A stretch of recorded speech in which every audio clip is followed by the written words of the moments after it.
दोस्तों हालांकि आपने केसेस तो कई तरह से देखे होंगे, मतलब कि अलग अलग केसेस में एफआईआर लॉन्च होती है किसी के भी अगेंस्ट में, साथ में ही पुलिस इन्वेस्टिगेशन करती है, चार्जशीट लगाती है। कई सारे सीरियस क्राइम होते हैं, कई सारे नॉर्मल क्राइम्स भी होते हैं, पर हमारे पास बहुत सारी जो रिक्वेस्ट आई हमारे सब्सक्राइबर्स की, हमारे व्यूअर्स की, जो हमारी लगातार वीडियोस को देखते हैं, उन्होंने कहा कि 420 आईपीसी पर हम एक वीडियो बनाएं, चार्जशीट कब लगती है, चार्जशीट किस तरह से लगाई जाती है, जो पुलिस द्वारा इन्वेस्टिगेशन होती है पूरी रिपोर्ट किस तरह से वो सबमिट होती है, बेल हमें किस तरह से मिलेगी और कौन कौन से केसेस 420 ऑफेंस में आते हैं। उसी के बारे में बहुत कुछ आज हम डिस्कस करेंगे अपने इस वीडियो में कि आईपीसी 420 क्या होता है। 420 का नाम अक्सर आप सुनते हैं डेली मर्रा की लाइफ में भी, इस पर कई लोग टिप्पणी दे देते हैं। उसी के बारे में डिस्कस करेंगे अपने इस वीडियो में। ज्यादा कुछ जानने के लिए दोस्तों बने रहिए हमारे इस वीडियो के साथ। नमस्कार दोस्तों, फिर एक बार स्वागत करता हूं आप सभी का अपने इस YouTube चैनल पर जिसका नाम है क्रिमिनल प्रैक्टिस और मेरा नाम है वीरेंद्र वर्मा। जैसा कि आप सभी जानते हैं, हम चीटिंग एंड फॉर्जरी जैसे संगीन केसेस पर डिस्कस करते हैं अपने इस चैनल पर और आपको बताते हैं आपके कानूनी अधिकार। अगर आपका भी नाम आया है किसी भी तरह के चीटिंग या फॉर्जरी जैसे संगीन केसेस में, तो हो सकता है कि ये वीडियो आपके बहुत काम का हो, इसलिए वीडियो को अंत तक पूरा देखें। दोस्तों कई सारे ऐसे ऑफेंसेस होते हैं जो सीरियस नेचर के होते हैं, साथ में ही कई सारे ऐसे ऑफेंसेस भी होते हैं जो सीरियस नेचर के तो नहीं होते बट फिर भी आपको उनमें जेल जाना होता है। ऐसे ही कई सारे अपराधों में एक आईपीसी का सेक्शन जिसका मतलब है 420 ऑफ आईपीसी, 420 आईपीसी के तहत, मतलब कि 420 ताज़ीरात हिंद के तहत आप अगर भारतीय दंड संहिता को देखेंगे तो उसमें 420 की काफी डिटेल्स में बात की गई है। मैं आपको बताऊं 420 है क्या चीज, मतलब कि किसी भी तरह से किसी भी व्यक्ति के साथ आप अगर कोई भी 420 मतलब कि चीटिंग करते हैं तो वो 420 के ऑफेंस में आ जाता है।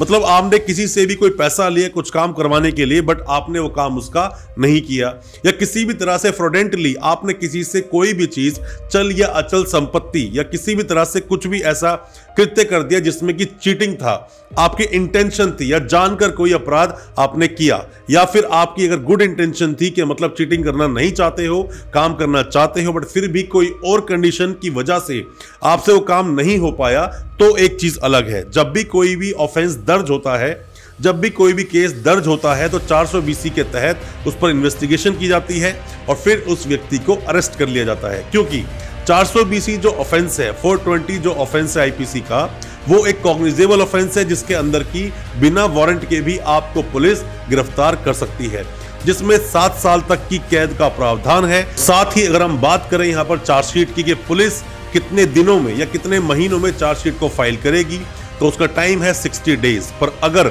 इसी केस में 467 लग जाता है, 467 ऑफ आईपीसी भी अगर इसमें लगा है, तो यहीं पर पुलिस अपनी जो रिपोर्ट सबमिट करती है, जो चार्जशीट लगाती है, वो 90 डेज में लगाएगी। 90 डेज का टाइम होता है पुलिस के पास इस केस में चार्जशीट को लगाने का।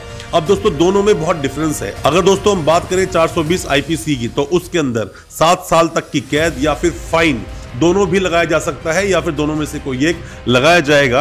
और साथ में ही मैं आपको बता दूं कि चीटिंग बहुत तरह की होती है। चीटिंग बहुत बड़ी भी हो सकती है, बहुत छोटी भी हो सकती है। कई बार आपने देखा होगा ऐसे बहुत सारे ऑफेंसेस ईओडब्ल्यू में जाते हैं, मतलब कि इकोनॉमिक ऑफेंसिव विंग में जाते हैं, जो बड़े कोई भी कांड करते हैं, ज्यादा बड़े लेवल पे स्कैम करते हैं। अब वो चीटिंग की जो एफआईआर है वो एक भी हो सकती है, कई सारी भी हो सकती है, वो डिपेंड करता है केस टू केस।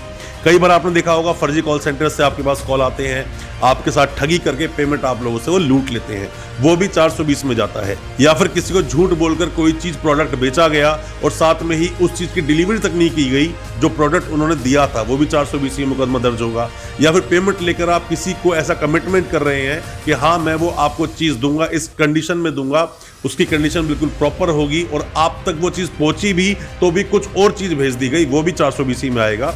ऐसे कई सारे डिटेल में आप अगर बात करें केस टू केस तो आसानी से आपको समझ आ पाएगा उसके अंदर। पर मैं आपको बता दूं 420 जो ऑफेंस है उसमें बेल तो वैसे आसानी से मिल जाती है अगर छोटे अपराध हैं, बट कहीं पर अगर पैसा बड़े रूप में अगर इन्वॉल्व है और साथ में कंप्लेनेंट आपके सामने खड़ा हुआ है, तो ऐसे में आपको बेल लेना बहुत मुश्किल भी पड़ सकता है। हालांकि 420 एक कंपाउंडेबल ऑफेंस है जिसमें कि आप कंपाउंड कर सकते हैं, बट अगर वहां पर 467 लगा हुआ है तो वहां बेशक 420 को तो आप कंपाउंड कर लोगे, बट 467 जो डॉक्यूमेंट्स को रिलेटेड फॉर्जरी को वहां पर दर्शाता है वो कंपाउंड नहीं होता है। स्टेट उस पर केस आपके ऊपर बिल्कुल चलाएगी। 467 के बारे में डिटेल वीडियो अगर आप चाहते हैं तो आप हमें कमेंट बॉक्स में जरूर बताएं। और कोई भी किसी भी तरह का सवाल अगर आपके दिल में है किसी भी केस को लेकर, या कोई भी किसी भी तरह का सजेशन आप हमसे लेना चाहते हैं, तो कमेंट बॉक्स में जरूर बताएं ताकि हम उस पर आपको रिप्लाई जरूर कर सके। और दोस्तों, अच्छा लगा आज का वीडियो तो हमारी वीडियो को